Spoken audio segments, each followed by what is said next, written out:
नमस्कार, आप देख रहे हैं न्यूज 21। आपके साथ मैं ऋतिका पांडे। हमारे खास बुलेटिन हमारा राजस्थान में आपका स्वागत करते हैं। बेगूसराय से खबर देख रहे हैं, जहां चित्तौड़गढ़ पुलिस अधीक्षक सुधीर कुमार जोशी, एडिशनल एसपी भगवत सिंह हिंगड़ और डीएसपी अंजलि सिंह के निर्देशन में बेगू थाना क्षेत्र प्रभारी प्रेम सिंह के नेतृत्व में गठित विशेष टीम को बड़ी सफलता मिली है। एनडीपीएस एक्ट में एक गंभीर प्रकरण में वंचित अभियुक्त अर्जुन लाल धाकड़ निवासी बलवंत नगर को गिरफ्तार कर लिया गया है।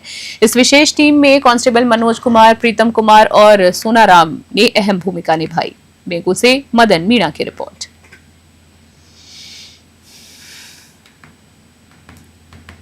बारां जिले से एक दिल दहला देने वाली खबर सामने आई है। जी हां, जहां बिजली विभाग की लापरवाही ने एक परिवार के चिराग को बुझा दिया है। राजकुमार सुमन, जो विद्युत विभाग के अंतर्गत सदा एंड कंपनी में कार्यरत था, मंगलवार शाम करीबन 5 बजे डीपी पर बिजली ठीक करने चढ़ा था। इस दौरान बिना किसी सूचना के बिजली आपूर्ति चालू कर दी गई, जिससे राजकुमार को करंट लग गया और उसकी मौके पर ही मौत हो गई। घटना के बाद पूरे क्षेत्र में आक्रोश फैल गया है। मृतक के परिजन और ग्रामीण बारां जिला चिकित्सालय परिसर में धरने पर बैठ गए हैं। धरने में किशनगंज शाहबाद विधायक ललित मीणा, पूर्व जिला प्रमुख नंदलाल सुमन, जिला परिषद सदस्य सत्यनारायण भूमलिया और कांग्रेस नेता महिपाल चौधरी सहित कई नेता पहुंचे हैं। परिवार की मांग है कि मृतक के परिजन को सरकारी नौकरी और 50 लाख रुपए का मुआवजा दिया जाए।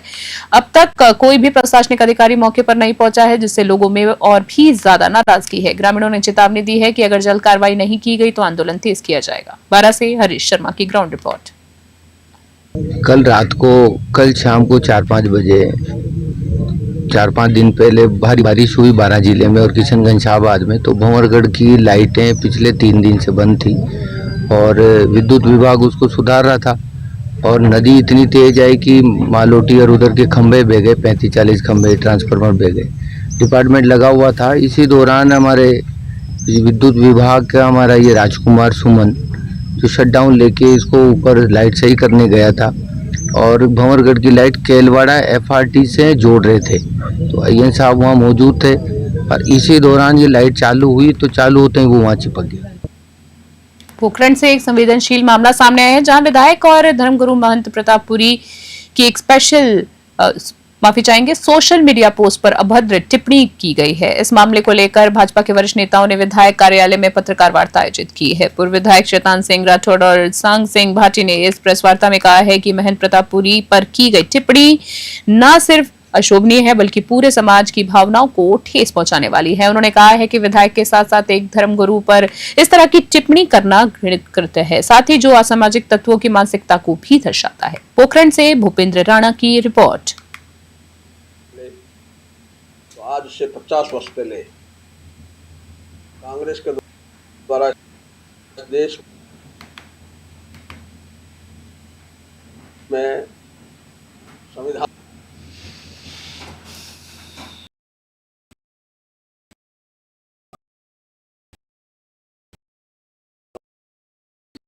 लोकतंत्र को बहुत आघात पहुंचा था, इसलिए वो आज काला दिन है। इसी के दिन 50 वर्ष पहले आपात स्थिति उस टाइम की प्रधानमंत्री इंदिरा गांधी जी ने पूरे देश पे थोपी थी और वो 19 महीने रही, जिसमें कई भाजपा के नेताओं को अरेस्ट किया गया, उन्होंने जेलें काटी। तो मैं आज के दिन पे तो उस सरकार के काले कारनामों के बारे में आपको बताया है। आज की प्रेस वार्ता का मुख्य उद्देश्य तो आदरणीय सांग सिंह जी ने पूरी विस्तृत आपको बात बताई है। हम उस भगवे के पीछे बैठे हैं जो हिंदू समाज के वाहक है। हम मोहनपुरी जी के चरणों में बैठ के आपसे एक बात कहना चाह रहे हैं कि हमारे संत आदरणीय प्रतापपुरी जी पे जो इन्होंने टिप्पणी की है समुदाय विशेष के द्वारा, ये टिप्पणी किसी सूरत में ठीक नहीं है। बांदीकुई शहर की यातायात व्यवस्था पूरी तरह से चरमरा चुकी है, लेकिन प्रशासन और ट्रैफिक पुलिस की लापरवाही अब लोगों की जान पर भारी पड़ रही है। शहर के प्रमुख मार्गों पर अतिक्रमणकारियों का इतना बोलबाला है कि जगह जगह जाम लगना आम बात हो गई है। तपती गर्मी में 2-2 घंटों तक जाम में फंसे रहना और लोगों के लिए जानलेवा साबित हो रहा है। ताजा मामला उस वक्त सामने आया जब जाम में फंसी एक महिला की तबीयत बिगड़ने लग गई। पास के दुकानदारों ने पानी पिलाकर उसे अस्पताल पहुंचाया, लेकिन सवाल ये उठता है कि प्रशासन कब जागेगा। बांदीकुई से देवेंद्र शर्मा की रिपोर्ट।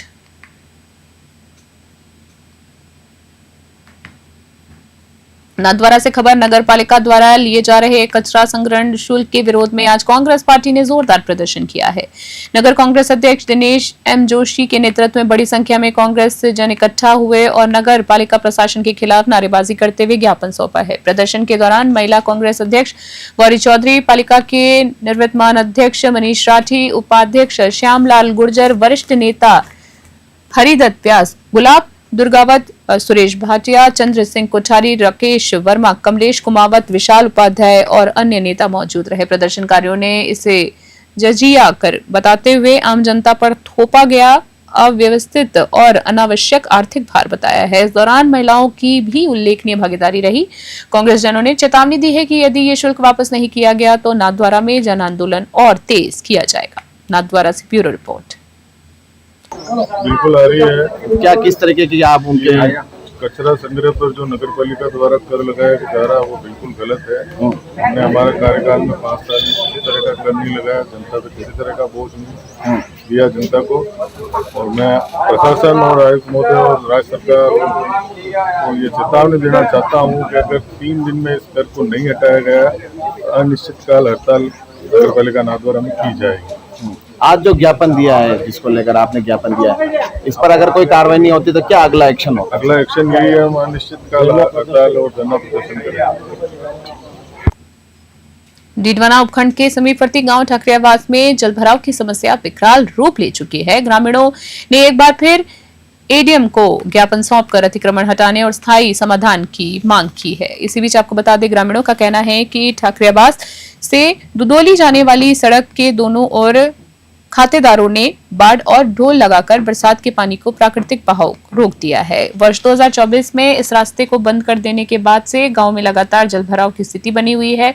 पिछले साल भी इन समस्याओं को लेकर ज्ञापन दिया गया था, जिसके बाद प्रशासनिक अधिकारियों की टीमें मौके पर गई और रिपोर्ट भी बनी। तहसीलदार ने अतिक्रमण हटाने की कोशिश की थी, लेकिन खातेदारों ने खड़ी फसल का हवाला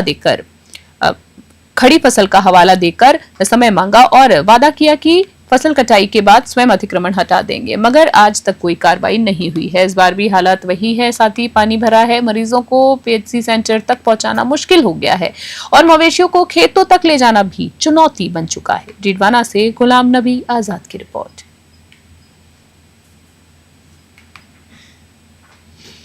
बीजबाइला से खबर देख रहे हैं। क्षेत्र के पदमपुर पंचायत समिति अंतर्गत ग्राम 34 LNP स्थित राजीव गांधी सेवा केंद्र में स्वर्गीय सत्यदेव पारिक की चतुर्थ पुण्यतिथि पर एक प्रेरणादायी रक्तदान शिविर का आयोजन किया गया है। पारिक परिवार द्वारा आयोजित इस शिविर में Rudhira charitable blood centre Sri Ganganagar के सहयोग से 40 यूनिट रक्त संग्रहित किया गया है। आयोजनकर्ता गगनदीप पारिक ने बताया है कि ये शिविर स्वर्गीय पारिक की स्मृति में जनसेवा और मानवता को समर्पित था। गगनदीप पारिक ने युवाओं को रक्तदान के लिए प्रेरित करते हुए कहा कि प्रत्येक स्वस्थ व्यक्ति को रक्तदान जरूर करना चाहिए। ये सबसे बड़ा दान है जो जीवन बचाता है और इस अवसर पर ग्रामीणों और युवकों ने स्वैच्छिक रूप से भाग लेकर सेवा भाव को मजबूत किया। बीजबाइला से प्रदीप अरोड़ा की रिपोर्ट।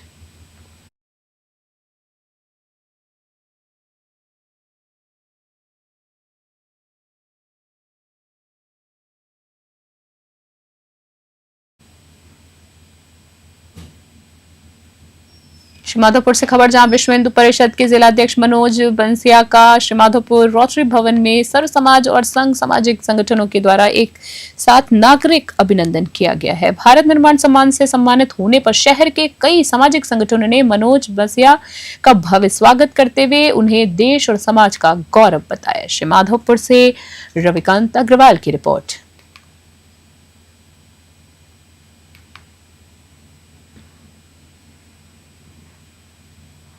श्रीमाधोपुर से खबर, सीकर के एसके गर्ल्स कॉलेज में पंडित दीनदयाल उपाध्याय अंत्योदय पखवाड़ा के तहत कालीबाई भील मेधावी छात्र स्कूटी योजना के अंतर्गत श्रीमाधोपुर निवासी प्रतिभावान बालिका पूर्व शर्मा को स्कूटी प्रदान की गई है। इसी बीच आपको बता दें, प्राचार्य डॉक्टर अरविंद महिला ने कहा है कि उच्च शिक्षा में बेटियों को प्रोत्साहित करने के लिए सरकार के द्वारा स्कूटी दी जा रही है। बेटी को स्कूटी देकर श्रीमाधो पहुंचने पर नगर पालिका के सामने चेयरमैन हरि नारायण महंत के नेतृत्व में स्वागत किया गया है। वहीं महंत ने कहा है कि प्रतिभाशाली बेटियों पर श्रीमाधोपुर को नाज है। श्रीमाधोपुर से रविकांत अग्रवाल की रिपोर्ट।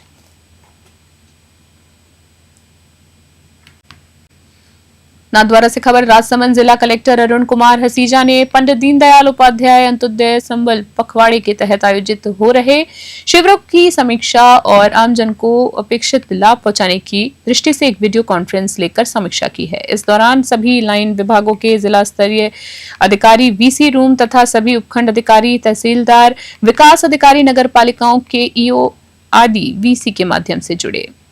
जिला कलेक्टर ने स्पष्ट निर्देश दिए हैं कि किसी भी शिविर में ऐसा ना हो कि अधिकारी तो कुर्सी पर बैठे हैं और आमजन नीचे बैठे हैं। हर शिविर में समस्त आगंतुकों को बैठने के लिए समुचित व्यवस्था करें। कलेक्टर ने कहा है कि हम जनता के सेवक हैं और जनता के सभी कार्य समयबद्ध ढंग से करना हमारा दायित्व है। नाथद्वारा से ब्यूरो रिपोर्ट।